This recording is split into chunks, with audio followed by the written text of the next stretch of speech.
Steve, back to you. Thanks very much indeed, Louise. Next race is coming up shortly. They've been flocking into Oulton Park this afternoon. Few crowd control issues, as you can see, but the marshals are in charge, and this is the kind of problem that you can just send straight into the long grass. And so they're all safely off to Canada, and we can have a gander at the next race, which is the Porsche Sprint Challenge, third race of their weekend.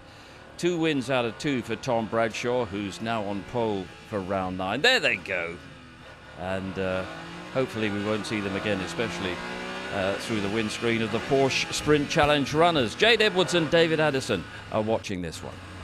And no wildlife was hurt in the construction of that loop. I'm going to have to say that if any animals get on circuit, I'm going to have to run out of this comms box and leave. I can't be dealing with the animal risk at this circuit. So yeah, hopefully, Steve, no run through the windscreen, as you've just said. We're all warned. Right, it is round 9 of Porsche Sprint Challenge Great Britain, everybody. They had 2 races yesterday, and this is how they're going to line up then with the results of the second race, sorting out the grid here. Tom Bradshaw is on pole position. Sam Harvey with him at the front of the grid. There's a story attached to Tom Bradshaw. We'll come to that in a moment. Jacob Toft starts third, and Joe Marshall, he's fourth, ahead of Dan Zelos and Oliver Meadows. Next up comes the very rapid Matt Kyle-Henny, who has had, by his own admission, a random weekend with a couple of dramas. Toby Trice is next, ahead of Ben Mulryan and Ethan Hamilton. Oliver Cottam had an off in race 1 yesterday, but he is next on the grid. Dean Burden lines up alongside. Jason Baker switches from Club Sport to the RS Am category. Had a win yesterday. Good debut. Rhys Summerfield is next, ahead of Amy Watts, Dan Lewis, Karim Sekat, and on row 9, Jonathan Moore. Lydia Walmsley, a double winner in class this year, lines up with Hannah Chapman, 5 times a winner in her class. Newcomer Charlie Tuttle, and in his debut weekend he also took a class win yesterday ahead of Paul Porter, and then Katya Loggy on the grid. Right, let's do the Tom Bradshaw story first of all. He won on the road in race 1 yesterday, but was given a time penalty for a false start. He was just ever so slightly outside his grid markings, and so he got a 10-second penalty. That meant he dropped from the win to 5th. It gave the win to the local man, Joe Marshall, who comes from Crewe, not far away from Oulton Park. So Tom Bradshaw 3 times a winner, not 4 now, but a 5th and a win. Joe Marshall a win and a 4th. Sam Harvey, who lines up on the front row of the grid, 10th and 2nd. We have within this the Porsche 718 Cayman GT4 RS, as well as the Club Sport. There are 4 categories: the RS Pro, the RS Am, and then the same Pro and Am format within the Club Sports. Everybody has the same base car within those classes. It's down to the team and the driver to get the best out of them, and that is Tom Bradshaw on pole position. And he has been very, very impressive this season. His father, John, was a very quick racer of single-seaters and then historic machinery in the Northwest. Also on the front row of the grid, number 70, which is Sam Harvey. Second in the Club Sport Pro category last year, returning to the series there. 27 is Jacob Tofts, who has had a 2nd and a 3rd so far this weekend. Jacob, like his dad, former Formula Ford racer, also quite a rapid esports racer. He was one of those real-world drivers that took part in Porsche Carrera Cup GB esports during the winter months. And then Joe Marshall lining up 4th on the grid. Oliver Meadows is the driver with the onboard camera. He is 6th on the grid.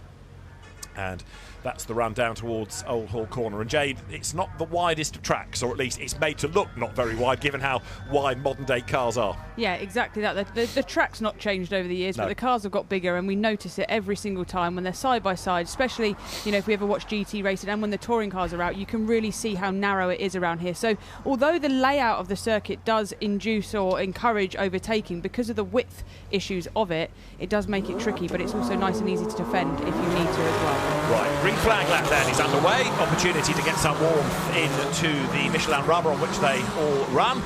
Dan Zelos blasts away in the background. Tom Bradshaw then, that pole position driver, heads into Old Hall Corner. Sam Harvey at the front of the grid. Tom Bradshaw, one of the most experienced drivers on the grid, whereas Sam, only in his 4th season of racing, came out of the Ginetta GT5 series and then into the Porsche Sprint Challenge category last year in the Club Sport Pro. Steps up to the newer machinery for this season. Down through Cascade goes Tom Bradshaw then, who started off racing at Oulton Park in Northwest Formula Ford 1600 single-seaters back in 2006.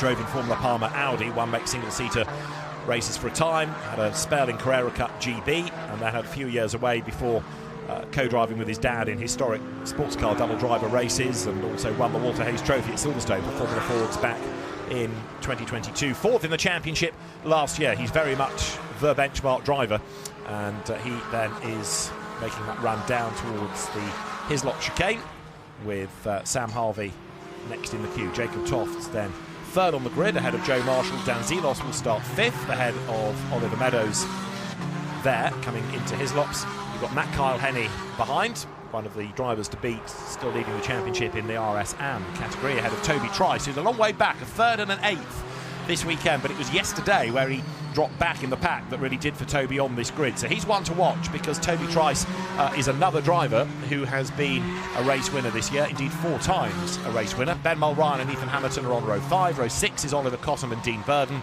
Then you've got Jason Baker, Rhys Summerfield next, with Amy Watts on the 8th row ahead of Daniel Lewis. They come down towards Lodge Corner and then ready for the start of the race. And of course, Jade, if you're at the very back, you've got that really awkward start because you're down in Deer Leap. You've got to climb up the other side of it, and you can't really see the lights even. Yeah, absolutely. I think there's repeater lights here, but they're not always as easy to see. But like you say, the real challenge is the fact that you're starting on a hill.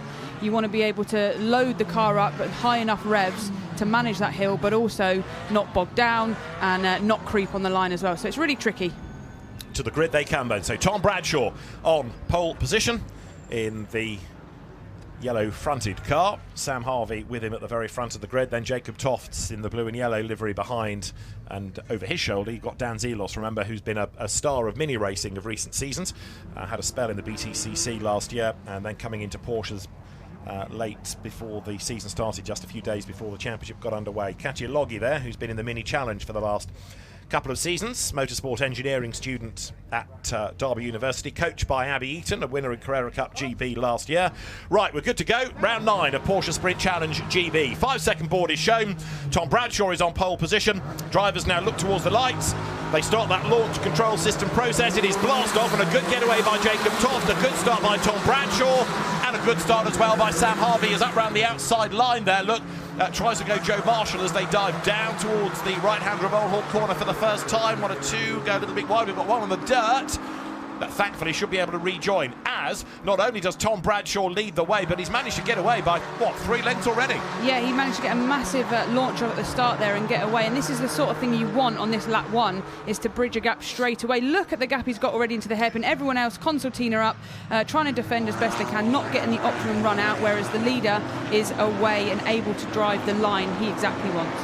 Here they come then out of the hairpin. Whoops, you've got one slow car in the background. Was that possibly Karim Sekat? No, it's Amy Watts, isn't it, number 7? So Amy Watts possibly with some damage as well down at Island Bend. Meanwhile, leaders wriggle their way out of Hislops for the first time. Battle is on there, look, because in 88, trying to defend, he's on the Meadows. 25, Matt Kyle Henney behind him. They are squabbling for class honours as well. So those two in a battle amongst themselves in the RS Am part of it, and that's where their main focus is. Not really the overall situation, it's winning the class and getting the points in that for the championship. Absolutely, and because there's classes throughout this race, there are some that are mixed in with the other classes, and they have to be very careful while you're wanting to move forward but not sacrifice any pace or positions in their own class that they're battling for. And then you've got to be really aware, haven't you, of who you're racing with and whether it's a battle worth fighting, I guess. As at the end of lap number 1, Tom Bradshaw leads the way, already 1.2 seconds to the good, ahead of Sam Harvey, and then Jacob Toft in 3rd place. This is Oliver Meadows' view, and he is in 6th place, and he's leading his class. So in a sense, never mind about those ahead, he's got to defend from Matt Kyle Henney, who I think it's just run wide there. Coming out of Oulton Park corner, you saw a red and white car dropping back and losing more ground going into Cascades, and that, I fear, is Matt Kyle Henney. It is, look, because there you can see now also getting ahead of him, Oliver Cottam, 98, gets through. So not a great start to the lap for Matt Kyle Henney. Absolutely, and one thing we have to factor in here is if you do get shoved wide by another driver and you're onto the grass, because we've had that rain this morning, there is even less grip on the grass than there normally is, and you really, you drop back straight away, because that trip to the grass isn't like a normal sort of shoulder barge as a dry day would be. Yeah, you lose all that traction, don't you? And if you have a spin onto the grass, you might struggle to get off if it's really wet on occasions. Katya Loggy has come into the pit lane, by the way. This is Oliver Meadows leading his class when he came out of Oulton Park corner and losing track position. That's a flying Toby Trice, isn't it, going through? He's looking good now. Yeah, absolutely, and I think we sort of called that. We've got Katia in the pit lane here, which is a shame. She had a trickier weekend this time. We obviously had a sort of a 6-week break from the last race, and yeah, she struggled to get back into it, and it's a shame to see her end her weekend in the pit lane. So Tom Bradshaw now, there he is, look, the race leader. He's 1.7 seconds clear. He's absolutely storming away. The next time we see the Sprint Challenge is mid-August at Knock Hill, and he's very nearly there already. So far ahead is he. It's a monster advantage he's got. Harvey is second, Toft is third, Joe Marshall runs fourth, Dan Zelos is fifth. Toby Trice, though, the man to watch possibly. He's up into the top 6, and he's not done yet, although Oliver Meadows looks like he might have fought back on that lap and just taken the place away. Let's keep an eye to it. No, there is Trice, there goes Meadows, and behind him it's Ethan Hamilton, in fact. So Toby Trice 6th. And like I say, there's more progress to be made. 20-minute race this. Absolutely, and they're all bunched up, and what's happening at the hairpin is that you think that there's a move. You're sort of drawn into making that move, and there's a pinch point at the hairpin. So these guys are having to be very switched on as to when they make that move, as to not hinder themselves in the long run, because if you get a bad exit, you then lose it into the chicane. So what's happening is Bradshaw is getting away, he's driving his perfect laps, but also the cars behind him are battling, which is making that deficit even bigger. So he wins sort of on 2 levels, doesn't he? As you look there at Jacob Toft then, number 27, making that run again down towards Lodge. He dives out of the draft to have a look on the inside, not really close enough. That was more in hope than in anticipation, trying to perhaps rattle Sam Harvey into making a mistake. The Graves Motorsport car then in the hands of Jacob Toft comes up now to the timing line. Tom Bradshaw is already long gone. He's got the fastest lap of the race. What a surprise. He's 2 seconds up the road. What a surprise. Dominant round here. His home circuit, as you look there, absolutely on the limit coming out of Old Hall. Sam Harvey fending off Toft. Marshall still 4th, winner of race 1 on corrected times yesterday. And then in 5th place, Dan Zelos. Absolutely, and what people often say to me, like, why does a home circuit make any difference to any other circuit? Because you're doing the same calendar as everyone else. But what likely happens is he's been here since he was young, watching every single race, seeing where you can overtake, seeing where you can be fast. And it's the sort of circuit that your dad or your parents take you to for the first time for your first track day. So you tend to have done more laps around your home track than anywhere else. And it's paying dividends here for Tom Bradshaw. And also the family are here and friends are here. There's that little bit of extra support, maybe extra pressure as well. Talking of pressure, Jacob Toft's here, getting closer, isn't he now, to Sam Harvey. That gap at the start of the lap was 0.4 of a second. And although Jacob might just have lost out slightly going up towards Clay Hill, he's still in touch. As there you see Dean Burden getting it all wrong and running out wide into the island hairpin. Yeah, so round here it's really, really hard on the brakes for any car. So they have to manage that brake pedal all the way through. If it starts to go long, you're having to tap it up the hills to bring the brake pads back. And in different championships, they often use a different brake pad just for this round. So, yeah, that hairpin is a tricky corner just in terms of getting the car stopped. Nice little battle going on here with the newcomer this weekend, Charlie Tuthill, of a famous Porsche preparation family, fending off Lydia Walmsley. That is an am in club sport against a pro in club sport. Charlie Tuthill leading his class, Lydia Walmsley second in her division. And the two of them now turning their way through Lodge Corner. Lydia Walmsley, a class winner on a couple of occasions this year, as we look at the replay of Oliver Meadows' start. Absolutely, so we hear get a good getaway here. He's got a car to his inside, so he's probably having to think, can I hang it round the outside here? He gets nice and close, giving him room, and then yeah, just runs a little bit wide onto the green, but that's not too bad on lap 1. They let you get away with that, and then he's sort of onto the back of Dan Zelos there, trying to make ground as best he can. Fairly sensible start there, nice and relaxed, didn't make any places, didn't really lose any in terms of lap 1, so should be fairly happy with that one.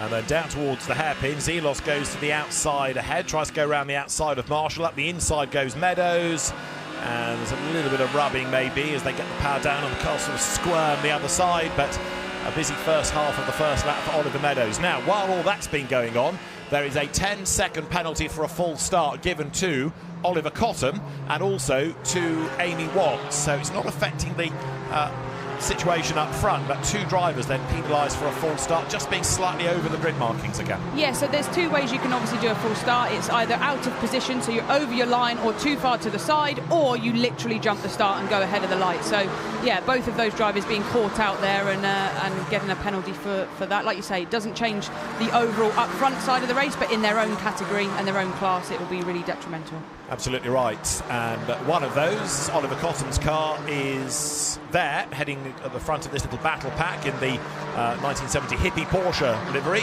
going around the outside. The Porsche 917 of the time ran in that colour scheme at Le Mans. It's a nice nod to the past. It's always good to get these retro liveries into modern day Porsche racing. So right now Oliver Cottam is very busy trying to defend. Great little scrap going on behind him, look, because right on his tail is Jason Baker. Amy Watts, the other penalised driver, has just come into the pit lane. I think we saw some damage on that car on the first lap. Yeah, she's had a bit of a scrappy race, especially on that lap 1, so she might have found that there's a bit more damage than expected and had to just have a trip to the pits. It didn't look like any huge damage coming in, but it might just be enough to not warrant carrying on lapping the final 11 minutes of this race. Another driver on a mission here, number 11 there, Ben Mulryan, who is on the back of Jason Baker going up the hill.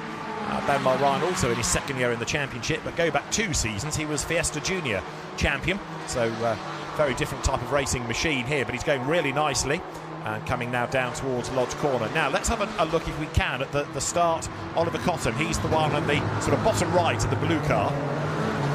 Ooh. I mean, just in terms of full start, I'd have to see that again because it looked very, very close. So that could be an out of position, or who knows. For me, just watching it once, that's a close call. So they've obviously watched it a couple of times, seen that there's an issue and given a penalty, but a shame. It's just interesting to know whether the cars around him will know that he's got that penalty and drive accordingly, because in that sort of sense, as a driver, you'd go, well, he's going to finish behind me on times anyway, so I don't need to battle him. But if they don't know, they're going to stick their nose in where there's a gap. They are indeed, yes, elbows out. Now, Dan Zelos here is going to have to stick his elbows out, but that's to defend rather than to attack, because the fastest trained driver around, Toby Trice, is right there behind him, looking for a way by. They are almost on the back of Joe Marshall, aren't they? But the danger here is if Zelos defends, then they drop back from Joe Marshall in 4th place. Yeah, absolutely. And these two drivers are fairly switched on. You'd like to think that they'd clock onto each other and go, look, if we move together, we're going to catch the next group of cars, rather than fight each other and then finish, 5th and 6th, depending on who finishes across the line. They'll want to move forward. 5th and 6th is no good to either of them. They want to be higher up the grid, so they can only work together. But who knows? When you've got a crash helmet on and you've got adrenaline going, it's not as easy as said and done. Going up towards the water tower that time, you saw Toby Trice flashing the lights to try and rattle the car ahead. Dan Zelos out of the way. Jason Baker makes his move up the inside there of Oliver Cottam, who gets run out wide, and Cottam might lose that to Ben Mulryan as well. Oliver's grandfather, Alan, used to be a very quick historic Grand Prix racer going back a decade or so in a Connaught, and there indeed Ben Mulryan goes through and goes wide and just about gets back onto the circuit, but Cottam's alongside him. He's got the inside line at Denton's the Kink, he's got the outside line going into Cascades, and back through on the inside goes Mulryan. Good hard racing this, but for Oliver Cottam, he's lost 2 places on track and he's got this penalty. Absolutely, and the thing that's happening now is these track limits are coming into play. It's the tyres are starting to go off, the drivers are all pushing super, super hard, and you can see a couple of them just running wide on the exits of these corners, and that's going to start coming into play as well. So there's battles throughout this grid, which we always love to see, and Cottam's not giving up yet. He's going to stick to the back of this car and fight back, no doubt. The other element to all of this is you get 2.5 sets of tyres to get you through the weekend, so you've got to manage those. So you could be on a good tyre and 3 used, but you're battling with somebody who's saved maybe a full set for the last race. Absolutely, and this is what the people, fans watching don't always see the backstory to the tyre allocation. Like you say, a driver that drops back in a race actually could be driving very well for the tyres that they've been allocated or used that weekend. So, yeah, we never know quite what these guys are running. It might be that Cottam's on his oldest set for the weekend and he knows that this is going to be his bogey race, but it all comes into play, and we've got now Toby Trice right on the back of Dan Zelos here, trying to get a run down to Cascades. You can see Zelos already looking in his mirrors because he's already moved his car. He'll go for a defensive move, and what Trice will try and do is get a major run out of the corner here and try and get right onto his boot lid for the next hairpin, but it seems that Dan has judged that perfectly and made a gap just before this tight corner. Yeah, absolutely, down to Island Bear, but does he go a little bit deep there? Maybe. Toby Trice just slightly tighter on the line. He's caught up very well, hasn't he, Toby Trice, looking for a way to get ahead of Dan Zelos. You can see, though, as we were rather fearing, how they've dropped back from Joe Marshall ahead of them. Still Tom Bradshaw is away and gone in the race lead. He's 2.6 seconds clear now of everybody else. Remember Ben Mulryan, by the way, who we were talking about earlier on, squabbling. with Oliver Cotton and Jason Baker. He's now got a driving standards flag for track limit offences. One more offence and the penalty comes in that direction. So Dan Zelos, in his first season of Porsche racing, having to adapt from minis. He's been in minis for so long. There's a lot to unlearn, really, before you think about Porsches. Yeah, I mean, Dan has been successful in all of the front-wheel drive stuff he's done, but switching over, he's got the racecraft still, and Toby's right on him in this final sector here, this final corner. He's right on his boot lid, and Dan has a little wiggle there, and can Toby get past him into this first corner? Not quite. He almost backed out of the move. He maybe thought the move was, the moment was going to be a lot bigger than it was. Yeah, indeed so, but he's right there, and he's also proved to himself that Dan Zelos is vulnerable. He can make mistakes. So Toby Trice regroups. Dan Zelos has to regroup as well and put that out of his mind and just now get those defensive lines sorted. But Toby tries to be thinking, right, okay, so you've made a little mistake once, let's just turn up the pressure again, move around in the mirrors, try and force that next error. Zelos on a really tight line into Island Bend. Trice wants to duck up the inside, but he gets an absolute face full of Zelos. There was just nowhere to go. Zelos almost stopped the car on the apex. Yeah, that was a clever move in terms of stopping the car on the apex, and it means that the driver behind you has to check up. Unless they want to run straight into the back of you, which is obviously frowned upon in motorsport, it means that Toby's done exactly what Dan wanted and hit the brakes a little bit harder, and now it's given him a gap. But Dan is definitely watching in his mirrors. You can tell how the car's driving. He's defending straight away. He's thinking about what Toby's going to do. He is on the back foot and Toby's on the front foot. So it'll just be a case of how long he can hold this on for. Through Druids they come. A time penalty of 5 seconds is now heading to Hannah Chapman. Now she was well up in her class, getting another drama coming. Or there she is, in fact, number 44, Hannah Chapman, down at Island Bend. So she's looking to try to gain track position away from Charlie Tuthill, but then a 5-second penalty for track limit offences. So she's got to be careful, and if another penalty comes, then it's added to penalty after penalty. Big slide there, look, going through. That is from Paul Porter, and we're also, we understand, having a driving standards flag for Toby Trice. Now this is all a bit leery. Yeah, so this is another example of you get a good run out of the hairpin, over the hill and into the chicane. It's a pinch point. You have to have the move pretty much done before you go into that chicane, because it's very, very rare that two go through there without any contact at all. That was Karim Sekat and Dan Lewis getting themselves together. Meanwhile, back to the Zelos Trice Express. Zelos covers off the inside line and then moves back to take the racing line for Hislop's, down through the gears, turn right, then left through the second part of Hislop's, and then right again into the good old-fashioned Knickerbrook corner. And Dan Zelos dropping away now from Joe Marshall. Ahead still well clear in the lead is Tom Bradshaw. Second is Sam Harvey. Third is Jacob Toft. Joe Marshall fourth, rather in no man's land. He's not being caught by these. He's not catching that top three. But Dan Zelos has got neck ache. He spent so much time looking in the mirror because Trice is right on his tail. Absolutely, but Dan's been around long enough to know exactly where to place his car in defence. So even if he's under pressure, it's a different case of actually getting past. And credit to Toby, we know that he is a fast driver, a robust driver, but he's a clean driver. So he's not just going to make a crazy move. And together it's creating a really, really good battle. And there's strengths and weaknesses over the lap. So Dan's managed to grab a little bit of breathing space just here. But we know in that final sector, he's a little bit on the back foot. So it's cat and mouse at the moment. It is indeed, with Dan Zelos certainly under attack. Down through Cascades. Let's have a look at what's going on behind them, where I should say Oliver Meadows is ahead of Matt Kyle Henney. Now that is the lead battle in RS AM. So Matt Kyle Henney wanting to bank points in the clean racing entry. The team started by him and his dad, and he's right there, look, on the back of Oliver Meadows. So it's for position on track, it's for the win in the class, and at the start of the lap the margin was just under half a second. Matt Kyle Henney then looks for a way by on the inside. Meadows defending nicely here. Yeah, absolutely. He defended all the way down that straight there, but Kyle Henney didn't have the run at all, so it was a fairly safe move. But as you can see, he's almost driving in his mirrors a bit too much here, hindering himself. He could actually have a bit of a good run out of this hill, but he was already watching in his mirror, so he needs to be wary of that, of driving his own race still whilst being aware of the car behind him, but not really hindering exits of corners, because Oulton Park is all about getting an exit and overtaking to the next corner rather than being able to sort of lunge into every corner around the circuit. And while they've been squabbling a little bit like that, Ethan Hamilton behind them in the blue car, one-time touring car racer, he's in 9th place and he's a little bit nearer as well. Now, the pressure for Dan Zelos is starting to tell, because not only have we seen him run wide on occasions at Old Hall, but he's now also got a driving standards flag for track limit transgressions. One more, and he's going to be the wrong side of the law, so to speak. That was Ethan Hamilton going out of Old Hall. The other classes, by the way, a little bit further back, you've got currently number 12, which is the car of Jonathan Moore, looking for honours in Club Sport Pro, and Charlie Tuthill for Club Sport Am. He's the race leader there. Jonathan Moore, I think I'm right in saying, has not had a win this season, so he's on target for a maiden victory in the championship. Dan Zelos, meanwhile, has got to make his Cayman the widest Cayman known to mankind to keep Toby Trice at bay, because he's right back under the rear wing.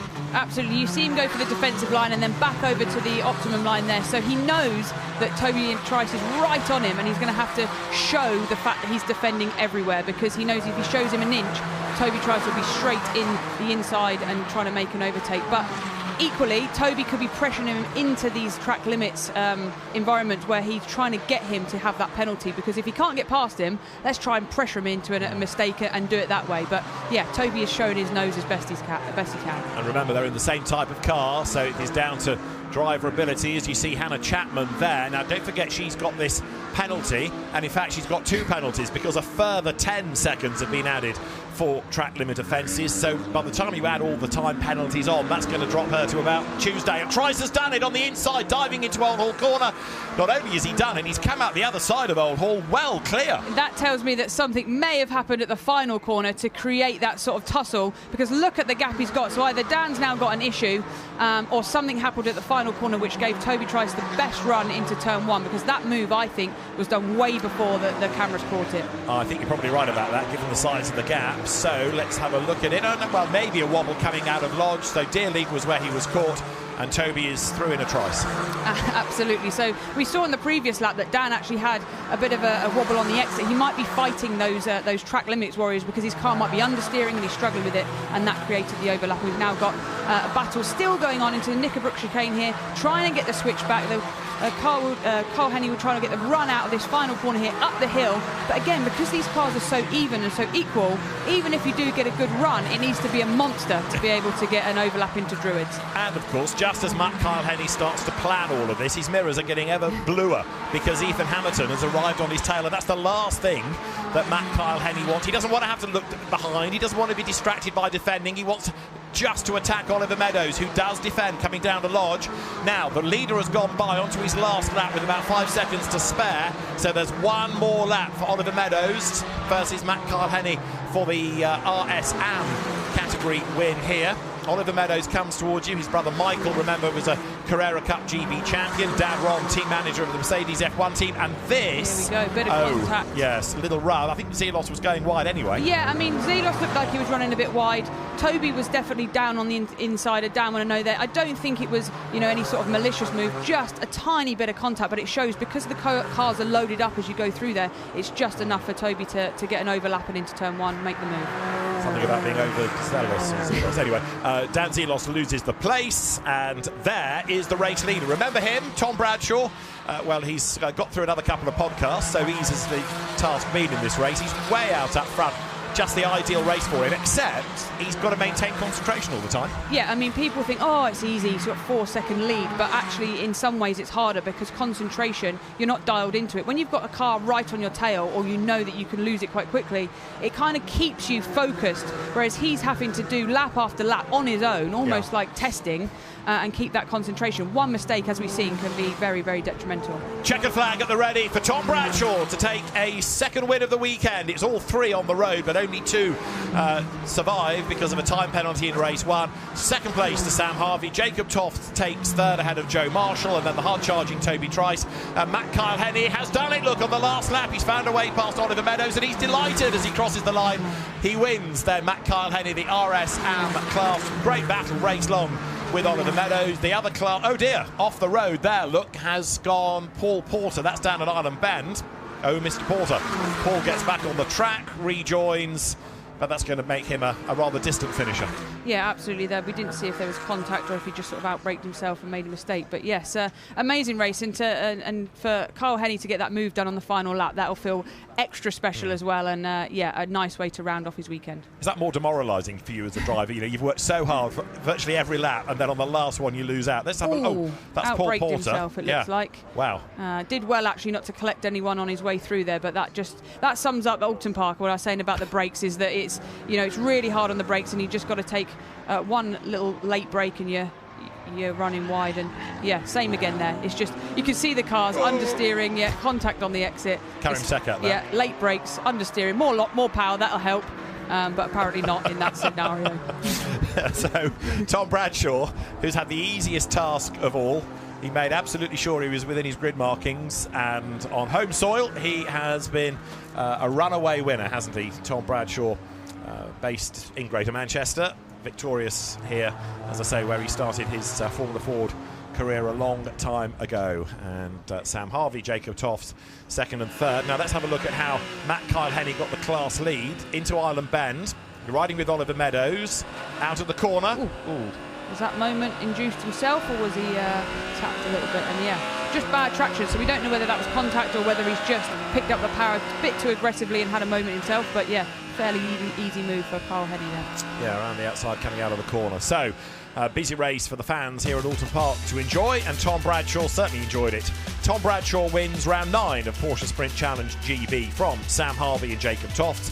Joe Marshall bags 4th ahead of Toby Trice and Dan Zelos, with a last lap pass giving Matt Kyle Henney the RS Am category win ahead of Oliver Meadows. 9th went to Ethan Hamilton.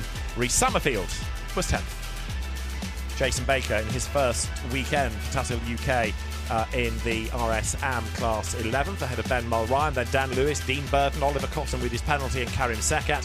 A first class win of the year, well done Jonathan Moore ahead of Lydia Walmsley. Charlie Tuthill also taking a second class win of the weekend, new to the championship this weekend, so bravo. He's 19th ahead of Paul Porter, who had his last lap drama. Hannah Chapman has got a whole host of penalties, 15 seconds worth, and was 21st. Katya Loggy was 3 laps down, 22nd, and we lost Amy Watts early on into the pits. So, as far as the championships are concerned, it's Tom Bradshaw 8 up on Toby Trice in the RS Pro class, Joe Marshall's 3rd, Matt Kyle Henney 13 clear of Oliver Meadows, and then Rhys Summerfield in RS Am. For the older club sport models, Jonathan Moore's win puts him 18 ahead of Lydia Walmsley now. Hannah Chapman 11 up on Paul Porter.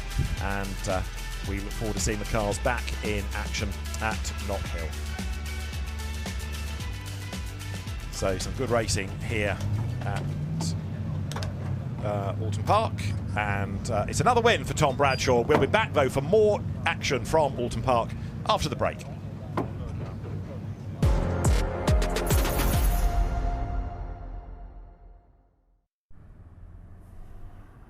Wiped out at the very end after such a brilliant run.